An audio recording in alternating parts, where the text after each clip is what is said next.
Right now on Denver 7 News at 5 o'clock, mask confusion at airports and transit hubs across the country after a federal judge called the national mandate unlawful. It's like contradicting. It's like a lot of stuff going on. Oh, don't do this, don't do that, and then you have to listen to both. With all the mixed information, we're breaking down what you need to know if you're flying or riding a bus or train today. It's been months in the making. Now Denver is taking a big step in its mission to make the marijuana industry more equitable. We have a preview of the dispensary opening its doors for the first time today. And run, Nell, run. This Boulder runner is making us proud today, finishing among the top Americans at the Boston Marathon. Just 6 months after the last Boston Marathon she ran, but incredible to see everyone back, nearly 30,000 runners yesterday. Thanks for joining us this morning. I'm Brian Sanders. And I'm Nicole Brady. Pretty good running weather this morning, Lisa, and it's going to warm up a lot later. It might be actually a little too hot, for running this afternoon. We're going to see highs near about 80 degrees later on today. That's toasty, and the winds will kick up. We do have fire danger that's going to be high across a good portion of eastern Colorado, up and through the northern Front Range foothills and mountains, and then stretching down to the south and southeast. Winds will kick up a touch today. We're going to see wind gusts likely between about 25 and 30 miles per hour. So it's not extremely annoying, but it is going to be a little breezy. You can see out to the east, 15 to about 30 mile per hour winds this morning. Look at our highs, though, anywhere from 77 to near 80 degrees. That's going to be between about 4 and 6 o'clock today. 50s and even 60s for the mountains this afternoon. Now, speaking of the high country, tonight we're going to see a chance for some snow. We're tracking a weak cold front. I'll show you how that's going to impact our temperatures tomorrow, but I'll give you a hint. It's pretty warm, Jason, all week long. All right, good. Right now we have a good drive, and it makes for good driving conditions here as well as up into the high country, seeing basically dry roads up on I-70. Also up here to the north is I-25 up near Crossroads, north of Highway 34. Through the construction zone, you obviously will see some slower traffic as you're weaving around some of the construction areas, but right now it looks okay. Take a look at the drive on I-70 through the lowered section. See some of the construction trucks getting wrapped up here on that eastbound side and the westbound side of I-70. There's the tunnel, the new tunnel that will eventually carry all the eastbound traffic going out towards the airport, which looks just fine now. You're not seeing any problems on 225 Denver Tech Center. That all looks good. No problems really citywide, which is good news, on or off the highways with good speeds, but just about anywhere you want to go.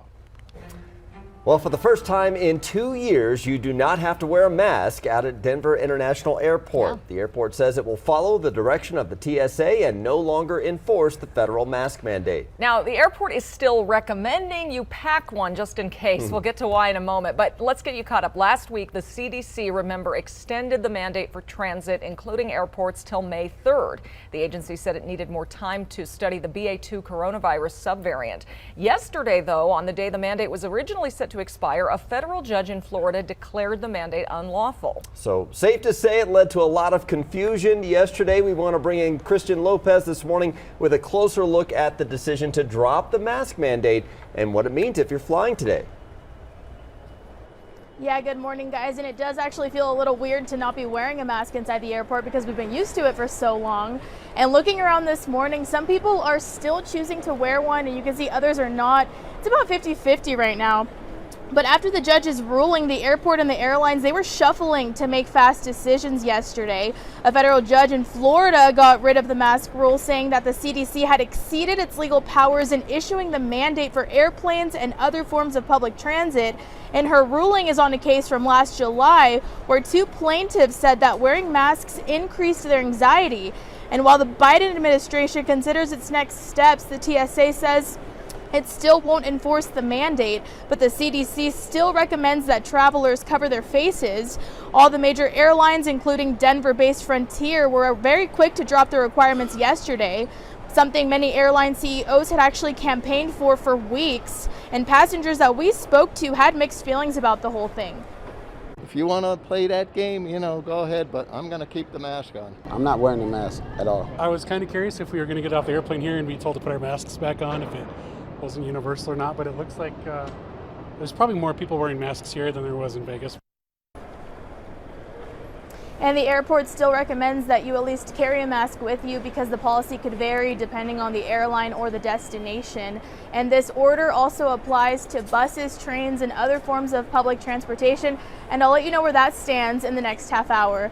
Live from the airport this morning, I'm Christian Lopez, Denver 7. All right, thank you, Christian. Well, masking requirements, of course, have led to thousands of reports of unruly passengers and led to some really incredible video. According to the FAA, since January of last year, there have been more than 7,000 incidents of unruly passengers reported.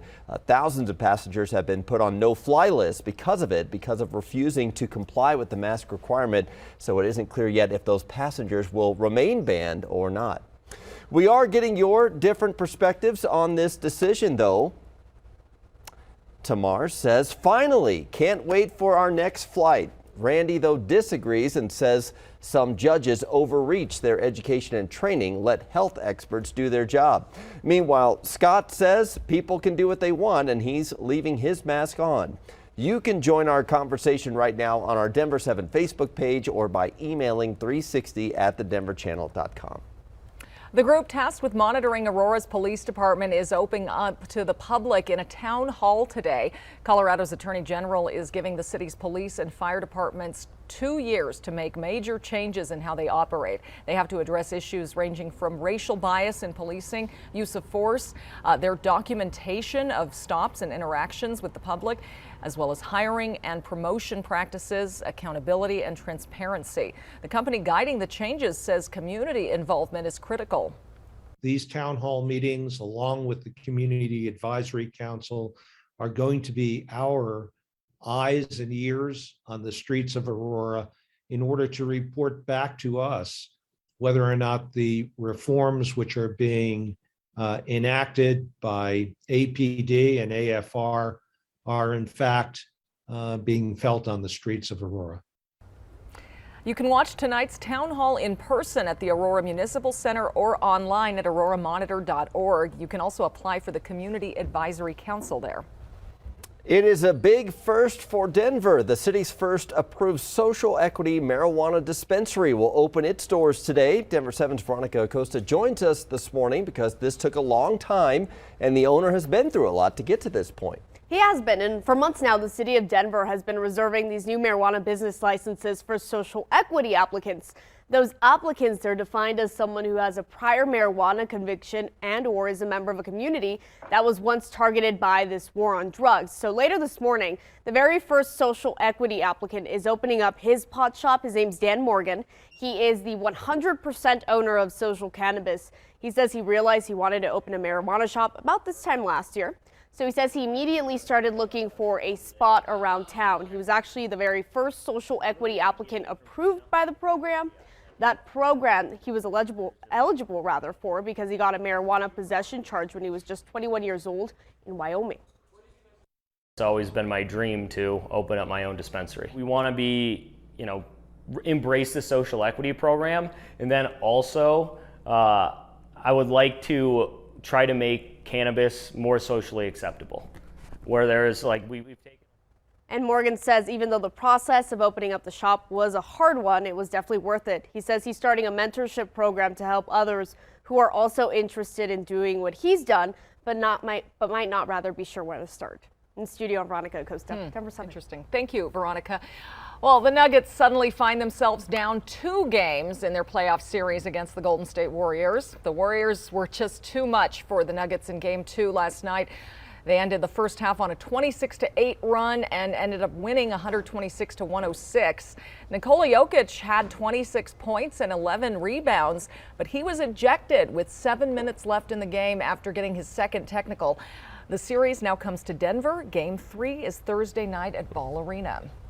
Well, some better sports news this morning. We want to take a time to congratulate a Boulder woman. She finished as the top American woman in the Boston Marathon.